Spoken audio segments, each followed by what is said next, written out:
Good morning, sheep fans. Cammy's the name, sheep's the game, and we're here today at the scouring factory. You knew this was coming because I told you in the last vlog. Look at me.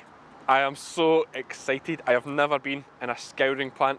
I'm excited to see what happens to our wool after it's sold at auction. As always, if you're enjoying these videos, make sure and click that subscribe button. Give this one a thumbs up. We drove down to Bradford for this one. But that's enough of that. Let's get inside and see what goes on behind those gates.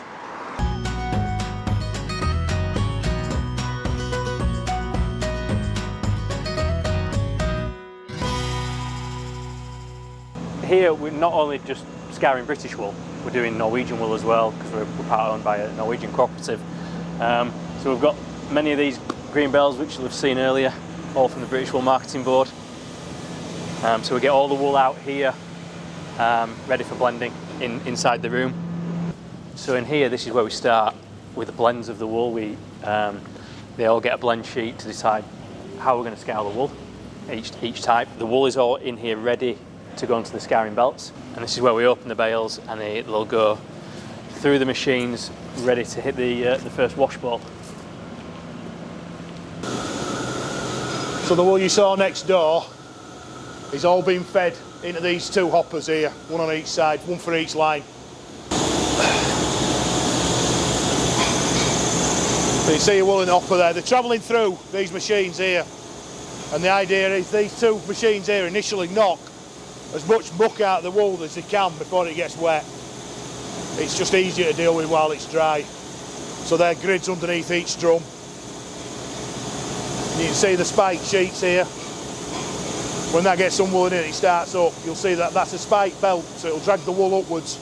This one's full and ready to go.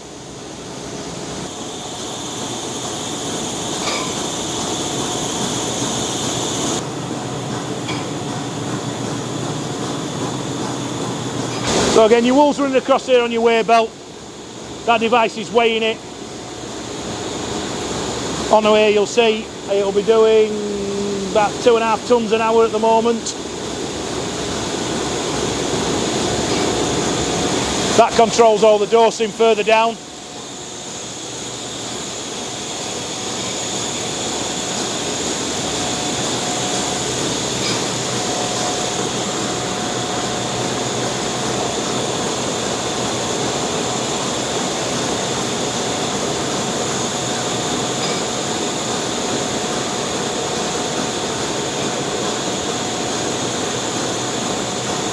So there's 8 wash bowls, 4 of them for scouring, 4 of them are rinse. The wool hits the water, gets washed, all the impurities get washed off into the water. The squeeze here, you're putting about 20 tons on the wool. So the idea is you keep the dirty water back, let the clean wool travel forwards.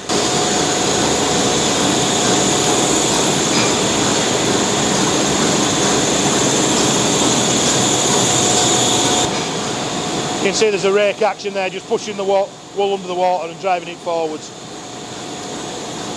There's a slightly different action further back in the bowl with like a crankshaft.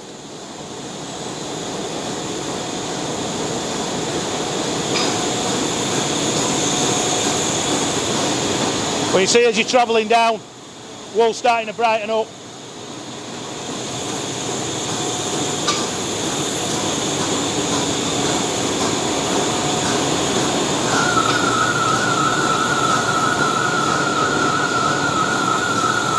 That's the right kind of whistle.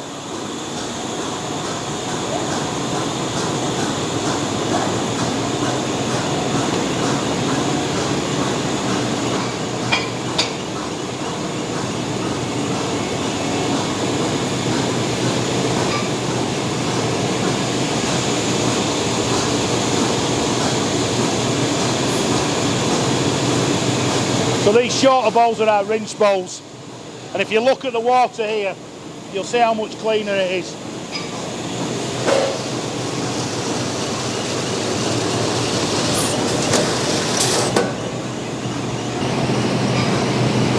The water's on these last 4 bowls have been recycled through an ultrafiltration plant. So we're taking the water from this, cleaning it up and running back to the beginning of the process again. Big perforated drum here. and the wool is sucked onto the drum, travels underneath the first drum, over the second, down like that, just to increase the surface area. So here's your scoured wool.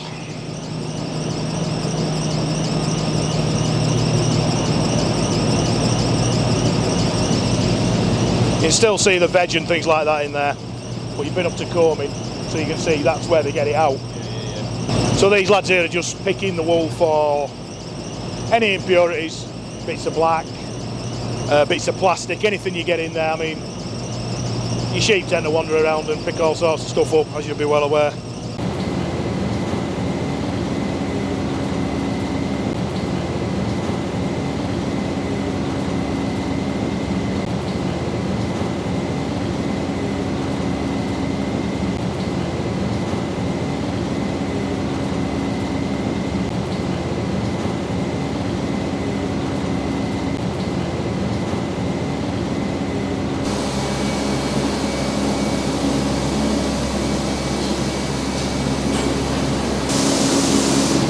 There's light curtains around these, so as soon as you walk in the machine will stop, but if you don't have a push of that, that's fairly solid.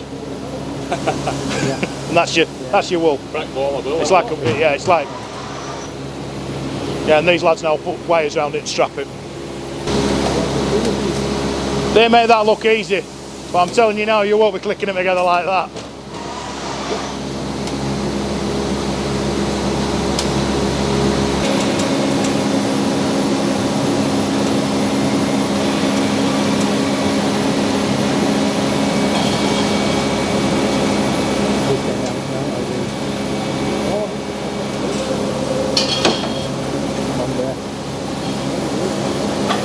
See there, look, there's a rod.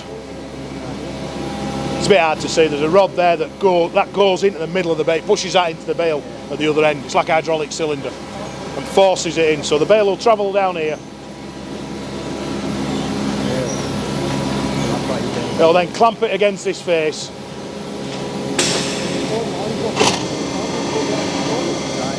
And what it'll do first of all is it'll just go in a little bit with the bale. If you watch it now, it'll then take a sample now. Takes a second while it builds some pressure. See the wool travelling down? We might not be able to see it there. Yeah.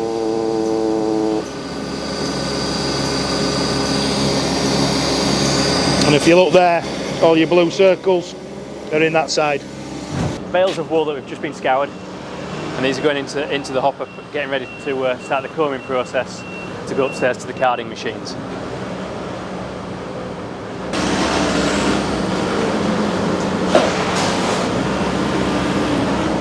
It's amazing I was going to say the sheep smell, but I take it it's lanolin I can usually smell. Yeah. Yeah, it's totally out it now. It's like... There's no... As much as it's been all through that process, you've still getting bits of discoloration. Yep. Yeah. You can't make yellow wool go white. Yeah. It's impossible. Yeah. And there's always still be bits of vegetable matter in there. Yeah. There's nothing you can do with, and obviously the combing process will remove that. So that's the end of step one. The wash that we've just seen. Yep. And then we'll go upstairs to where it starts Getting exciting. getting exciting for you.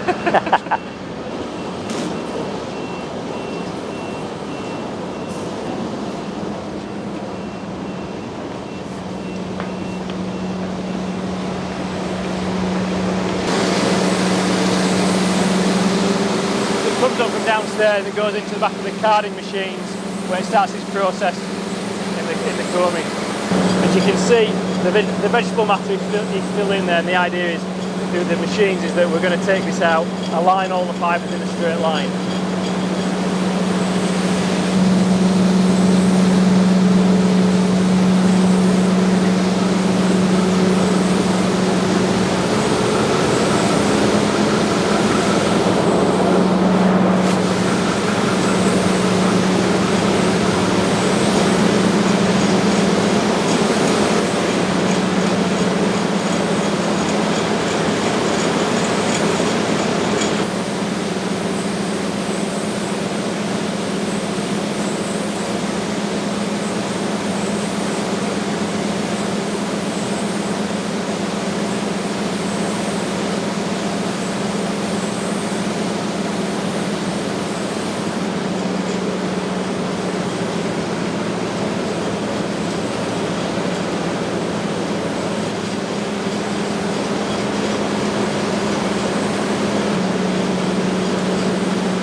you've gone from the big sliver to the smaller, and then this is going into the combing machines now.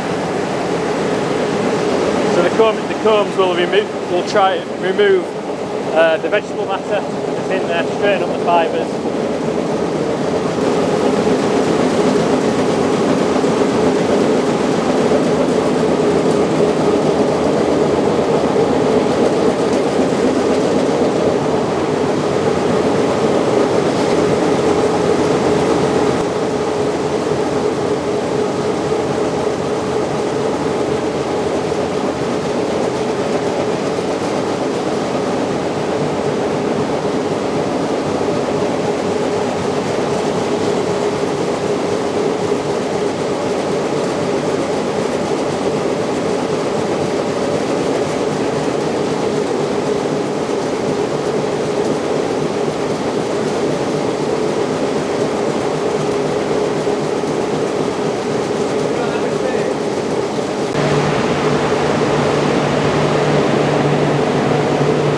See, now we've gone from that stage 1 to this.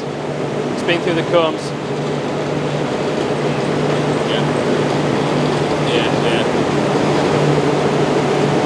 You can see the vegetable matter has all been removed. Just beautiful clean wool. Yeah. Ready to go to for spinning, whether it's for hand knitting machine. That's you got it ready to sell with that? Yeah. So the next stage is to prepare it to send to the customer. Right. So this is the what we call the bumping machine, and it comes out like these, and these are ready to go straight to the customer.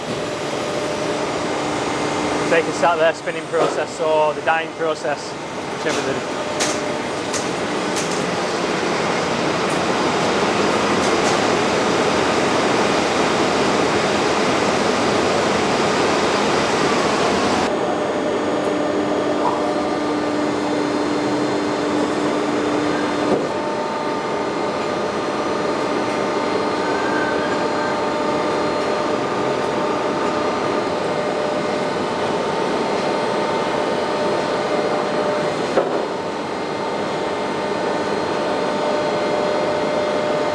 Sheep fans, we are here at a scouring plant in Bradford, Haworth Co. Haworth Scouring Company. I'm going to let Andrew, who works, you don't work here? I work for Curtis Wool Direct, who are we're a holding company with Haworth Scouring.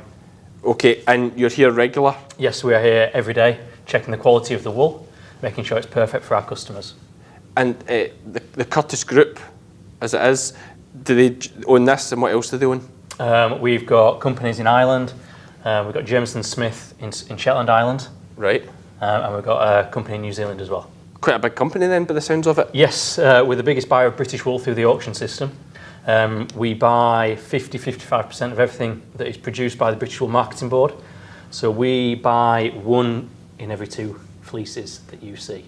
Is that right? That's quite a lot of wool. Yeah. So how much wool was that then last year? That last year was, the clip is about 27-28 million. So we bought 13-14 million kilos of wool through the British Wool auction. Yeah, quite a lot of wool. Yeah. Quite a lot of wool. Yeah. And does all of that go through here? The majority of it goes through here, through the scouring plant. The scouring plant here, we scour about 25 million kilos a year, but we do have the capacity to do 1 million kilos per week. Incredible, that is incredible. So you're doing 25 million, you bought 14 or so from the so where's the rest come from? The rest is from Ireland, from Norway, other places around the world, so New Zealand as well. I've been shearing in Norway, different, I suppose shorter fibres a lot of time, shorter staples because they shear twice there. Shear twice, there are long staples as well. Yep. And we get around 80% of all the wool produced in Norway. 80% of it is bought by ourselves. Yeah. Is that a good quality? Because there might be there's a sort of pink nose bit in those sheep, those Norwegian whites. It is very, very good quality. The black fibre count is very, very low. Yep. So it's used for a lot of it for blending with New Zealand wool as well, because New Zealand wool has very little black fibre. So they'll get quite a good price in Norway, do they? Yes, yeah. Is the wool subsidised in Norway? It is by the farmer cooperative. Yeah, I thought that. Is this just like a Monday to Friday thing that this is operating? 24 hours a day. Starts Monday morning, finishes Saturday morning. Right. And then we've got Saturday and Sunday to clean, any maintenance, and then we're ready to go on Monday morning. So 24 hours, Monday to Friday, 24/5, this thing's operating? Yes. Day shift, night shift? Day shift, night shift. So there's 3 shifts. You've got Day your shift, morning back shift, shift. your afternoon shift, and your night shift. I suppose it makes the best use of all the equipment sitting here. Yeah. There's no point in it sitting idle. No, not, because it's expensive to keep Yep. water warm. Yep. And, Of course, you've heated all that volume of water. Yeah. Another so reason. you want to use it. You Yes. don't want it to go cold. No. And what about like waste products and stuff? From the factory? Nothing goes to landfill from the site. We're very keen on that. We're one of the most eco-friendly scouring plants in the Northern Hemisphere, if not the world. Yeah. Even the wool grease that we take out of the dirty water, the lanolin is sent for shrimp farming, cosmetics. I think that's fascinating that these fancy. Well, I think it's amazing that they can be used for both, cosmetics and like shrimp farms, like for food for the shrimps.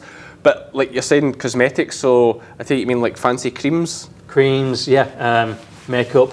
Yeah. The grease from sheep's wool that's a byproduct. Is Is a lot of it comes out the fleece? Or, do you need? Well, if you look at 100 kilos of wool that goes into a scouring plant, Yep. approximately 68-70% comes out. So you've got 30% of waste, which is grease, dirt, muck that comes off the fleece. All the dags that you left in, that's part of that. So you're getting 70%. You're buying that weight from the British Wool Marketing Board and other sources. Yeah. And you're getting 70% of that back out at the end product. Yes. A lot of expense in Yes. this part of the process. Yes, there's a lot of expense in the process. Like even just obviously massive buildings, massive machines, Yeah. breakdowns, And we're trying to wages. streamline the operation as much as possible. Yeah. So we can give back to the farmer as much as possible. And obviously, we need our customers to keep going. They'll love you for saying that. You're saying all the right things, eh? Give back to the farmer. It's good. You'll get a job with the wool board soon. No, that's not saying all the right things. And yourselves supply, you touched on the base in Shetland. Jameson, is it in Shetland? Jameson and Smith Jameson Smith. in the Shetland Islands. You send them wool that's all... They send us wool, all they- the Shetland wool from the crofters, right, they get... Yep. Right, okay. and all that wool is scoured here. And so are they like a competitor of the wool boards? No, it's 2 separate businesses. Act of Parliament in 19... whenever, and all the farmers had to send their wool to the wool board, but the Shetland Islands voted against it. Right, so it's always been that way? It's always been that way. So like one of those things in farming, it's just I been, as we'd say up the road, it's I been that way. Farmers love saying that. A good reason to keep doing something, because it's always been that way. Yeah. But no, that sounds interesting. I love traditions like that, and Shetland wool's obviously a very good wool. Yes, excellent wool. Yeah, and it's another one of these things like we spoke about Herdwick's in the last vlog, talking about this traceability, and I'm sure there's big opportunities, if not already been done, for Shetlands to be the same, because most Shetlands are in Shetland, so it's the whole story of it is really nice, apart from the odd one in Ayrshire, as you've seen with me. We'll get in, we'll have a look, and hopefully it all comes together good. Thanks, Andrew. Excellent. Cheers. Is Richard a real farmer? He must be. Yes. Looks more like a model, doesn't he? You'll maybe see this, get a laugh. With all the excitement of the day, I forgot to film an ending for this video. So I'm just going to wrap it up here with us having a wander round, looking at some of the cool products that are being made with British wool. Thanks very much to Curtis Wool Direct Holdings for allowing us to have a look around this incredible processing plant while it's operating. And thanks to both Andrew and Richard for explaining the process to me and giving me their time also. Thanks to Billy from the British Wool Marketing Board for arranging it. And I hope you've enjoyed this, sheep fans. We'll see you for the next one.